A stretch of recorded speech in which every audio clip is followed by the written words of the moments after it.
Pemirsa, kasus dugaan pembakaran 3 orang santri di Pondok Pesantren Roshidatus Saulatiyah Al-Ibrahimi, Lombok Tengah, Nusa Tenggara Barat menjadi sorotan publik. Aparat penegak hukum pun diminta untuk membuka akses seluas-luasnya bagi kuasa hukum maupun pendamping korban agar dapat mengawal proses penanganan perkara secara maksimal. Tangis seorang ibu memecah ruangan rapat dengar pendapat umum Komisi 3 DPR RI saat membahas kasus dugaan pembakaran santri di Pondok Pesantren Roshidatus Saulatiyah Al-Ibrahimi NW, Lombok Tengah, NTB. Ibu dari santri SS, korban yang meninggal dunia, tak kuasa menahan air mata, menuntut keadilan untuk sang buah hati.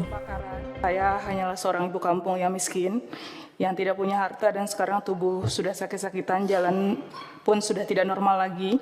Karena hancurnya hati saya melihat anak saya Sahril Sobirin dibakar hidup-hidup sampai meninggal dunia.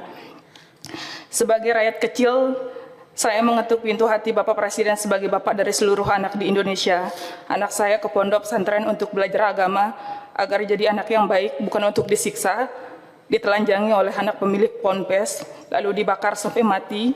Ketika saya menolak surat damai, mereka membuang kami. Bapak Presiden, orang miskin seperti saya ini tidak tahu harus mengadu kemana lagi.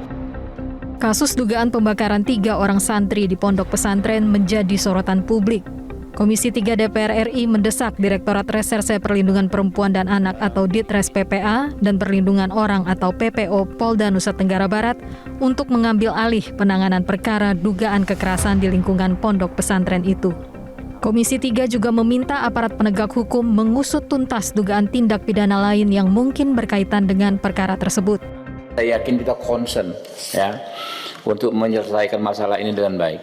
Ya, nanti ke depan ini ada kesimpulan, tapi yang jelas semua harus saling bekerja sama, bersinergi ya, membantu korban ya dan almarhum ya untuk mendapatkan keadilan ya.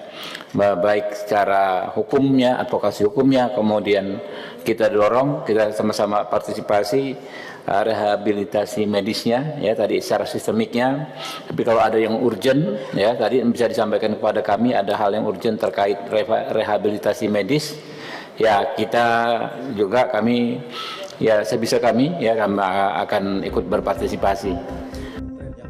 Sebelumnya, polisi mengungkap kronologi kasus dugaan pembakaran santri di Pondok Pesantren Roshidatus Saulatiyah Al-Ibrahimi NW yang mengakibatkan seorang santri berinisial SS meninggal dunia dan 2 lainnya berinisial ADR dan SAH mengalami luka bakar parah.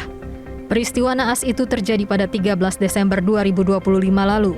Awalnya, seorang santri berinisial MR meminta korban SS membeli bensin sebagai bahan campuran cat untuk menghapus coretan pulpen dan spidol di dinding kamarnya. Setelah dibeli, MR menuangkan BBM itu ke dalam 2 botol air mineral berukuran 600 ml. MR kemudian mengajak santri lainnya termasuk korban mencari kayu yang digunakan untuk membuat ketapel di salah satu ruangan kosong di sebelah kamar mereka. Saat MR mencoba menyalakan api dengan menuangkan sebagian BBM untuk membakar kayu tersebut, tiba-tiba api menyambar sisa BBM yang ada di dalam botol dan dengan cepat mengenai pakaian 3 santri yang berada di dalam ruangan.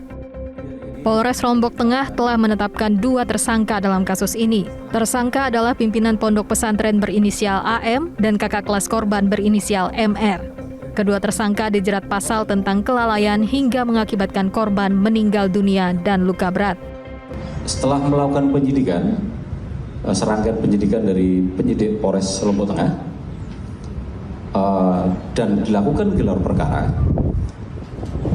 kemudian 2 orang ditetapkan sebagai tersangka.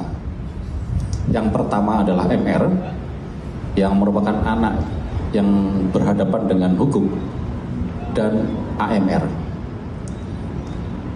Kemudian khusus tersangka anak, penyidik telah berkoordinasi dengan Balai Pemasyarakatan Babas berdasarkan rekomendasi yang diberikan. Yang bersangkutan masih berstatus pelajar, bersikap kooperatif, serta memperhatikan prinsip perlindungan anak, maka dikenakan wajib lapor selama proses hukum berlangsung. Pemenuhan hak-hak korban selama proses hukum berlangsung juga menjadi perhatian. Aparat penegak hukum diminta membuka akses seluas-luasnya bagi kuasa hukum maupun pendamping korban agar dapat mengawal proses penanganan perkara secara maksimal. Tim Liputan, Metro TV. Jelajahi cara baru mendapatkan informasi. Download Metro TV Extend sekarang.